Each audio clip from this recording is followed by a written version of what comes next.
नमस्कार, इन खबर में आपका स्वागत है। मैं विद्याशंकर तिवारी हूं। कश्मीर को लेकर के भारत और पाकिस्तान में जो तनाव उपजा है उसके मद्देनज़र बड़ी खबर आ रही है और वहां के रेल मंत्री जो हैं वो शेख राशिद, उन्होंने खुल्लम खुल्ला वार की धमकी दी है। और इस बार सिर्फ उन्होंने यही नहीं कहा कि भारत और पाकिस्तान में जंग होकर रहेगी, बल्कि उन्होंने तिथि और महीना भी निर्धारित कर दी है। तिथि से मेरा मतलब है कि वो कह रहे हैं कि या तो अक्टूबर में हो जाएगी ये वार, नहीं तो नवंबर में हो जाएगी। अगर सलामती कौंसिल मसलों को हल करती तो आज कश्मीर में रायशुमारी हो चुकी होती। हमें सलामती कौंसिल और अमेरिका से बहुत सारी तवक्कात नहीं रखनी।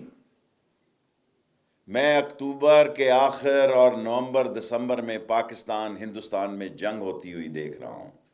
और आगे वो जोड़ रहे हैं कि जब उनके देश के प्रधानमंत्री इमरान खान अभी 27 सितंबर को वहाँ संयुक्त राष्ट्र संघ में बोलेंगे तो बहुत कुछ सिग्नल उससे मिल जाएगा, वो बहुत कुछ कहने वाले हैं।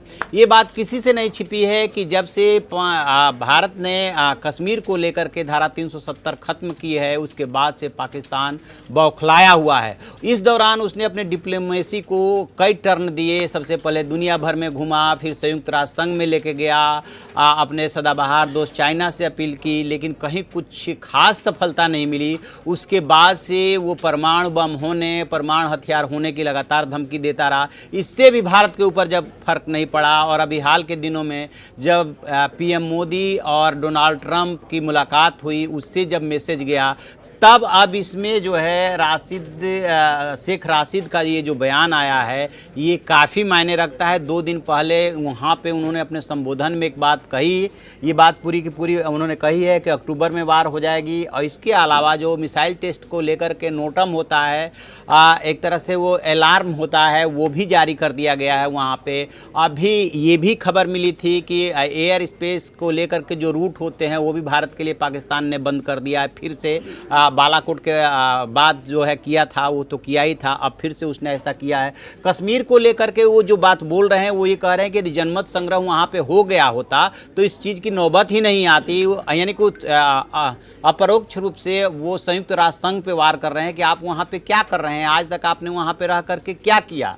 इसके अलावा वो प्रधानमंत्री नरेंद्र मोदी पे निशाना साध रहे हैं कि किस तरह से जो है वो पूरे कश्मीर को उन्होंने अपने डिक्टेटरशिप बारबेरियन एटीट्यूड से कहाँ पे ले आकर के पहुँचा दिया है। फिर मुस्लिम हक की बात कर रहे हैं, अधिकार की बात कर रहे हैं। यानी कि वो ये कहना चाहते हैं कि कश्मीर के लिए पाकिस्तान किसी भी हद तक जा सकता है और अब वो साफ साफ कह रहे हैं कि अक्टूबर नवंबर में वार होगी। इसके पहले मैं आपको बताऊं कि इमरान खान जो वहाँ के प्रधानमंत्री हैं वो भी ये बात बोल चुके हैं कि पाकिस्तान कश्मीर के लिए किसी भी हद तक जा सकता है। अब किसी भी हद तक जा सकता है इसका क्या मतलब है? हालांकि जब वो अपने नेशनल असेंबली में बोल रहे थे तब विपक्ष ने जब उनको घेरा था तब उन्होंने मजबूरी जताई थी कि क्या करें, हम भारत के ऊपर वार कर दें, उनसे वार छेड़ दें।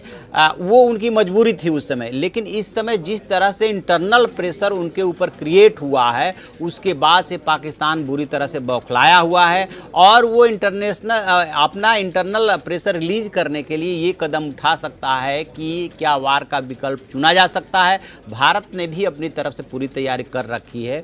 तो इस तरह से पहली बार किसी मंत्री ने ये बात बोली है, वार या परमाणु हथियार होने की बात वहाँ से आती रही थी, लेकिन अक्टूबर में ये वार होगा या नवंबर में वार होगा, इस तरह की बात पहली बार जो है इन्होंने शेख राशिद ने की है। आपको एक बात बता दें कि शेख राशिद वही रेलवे मिनिस्टर हैं जिन पर अभी लंदन में हाल में ही हमला हुआ था। वो एक पाकिस्तानी ने ही उन पर हमला किया था।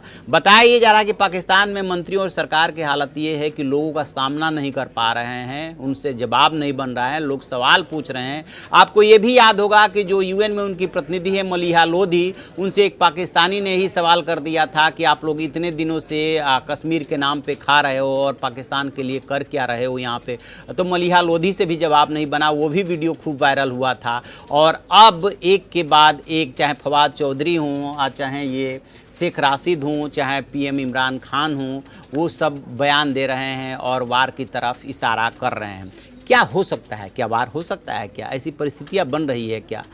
तो बेशक ये खुल्लम खुला ये चेतावनी दे रहे हैं कि ऐसा हो सकता है, लेकिन जो अंतर्राष्ट्रीय परिस्थितियां हैं और अभी जो विश्व का रुख है, पूरी दुनिया के देशों का जो रुख है, उसमें पाकिस्तान अलग थलग पड़ा हुआ है। पाकिस्तान को कहीं से भी सपोर्ट नहीं मिल रहा है। इससे एक बात। दूसरी बात ये कि पाकिस्तान की आर्थिक स्थिति ऐसी नहीं है कि वो जंग झेलने की स्थिति में हो, लेकिन जैसा कि पाकिस्तान की फितरत रही है, अभी तक वो भारत के साथ 4 जंग लड़ चुका है, इसलिए यदि वो कोई ऐसा इनिशिएटिव ले ले तो इसमें कोई आश्चर्य भी नहीं। ये भी हो सकता है कि वो अपने लोगों को एक तरह से संतुष्ट करने के लिए बात कह रहे हों, और ये भी हो सकता है कि वो वार की तैयारी कर रहे हों कि नहीं एक जंग लड़ी लेते हैं। तो इसमें भी पाकिस्तान को बहुत अच्छी तरह से पता है कि यदि जंग होती है तो फिर उसका नतीजा क्या होगा। इसमें जो उन्होंने भाषण दिया है उसमें उन्होंने चीन की काफ़ी तारीफ़ की है कि सदाबहार दोस्त चीन जो है उसका साथ देता रहा है। तो शायद ये भी हो सकता है कि वो ये सोच रहे हों कि पीओके से जो सीपीईसी गुजर रहा है उसमें चीन का भी इंटरेस्ट है, तो क्या चीन उनका साथ दे सकता है क्या। बहुत सारी किंतु परंतु बातें हैं। बहरहाल अब देखते हैं कि आगे क्या होता है। भारत क्या इस पर कोई रिएक्ट करता है इसको लेकर के या रिएक्ट नहीं करता है, क्योंकि जम्मू कश्मीर को लेकर के जब से भारत सरकार ने फैसला किया है उसके बाद से जितनी बौखलाहट में पाकिस्तान ने बयानबाजी की है उतनी बौखलाहट में भारत ने कभी उसका जवाब नहीं दिया है। बहुत संयत रहा। यहाँ तक कि जब उन्होंने डिप्लोमेटिक अपने रिलेशंस ख़त्म किए थे तब भी भारत ने उस पर कोई उत्तेजना नहीं दिखाई थी। देखते हैं आगे क्या होता है। इस खबर पर बने हुए हैं, जो भी इसमें और अपडेट होगा हम आपको अपडेट कराएंगे। आप देखते रहिए हमारा डिजिटल चैनल इन खबर। Thank you. इन खबर चैनल को सब्सक्राइब करें और बेल आइकन दबाना ना भूलें।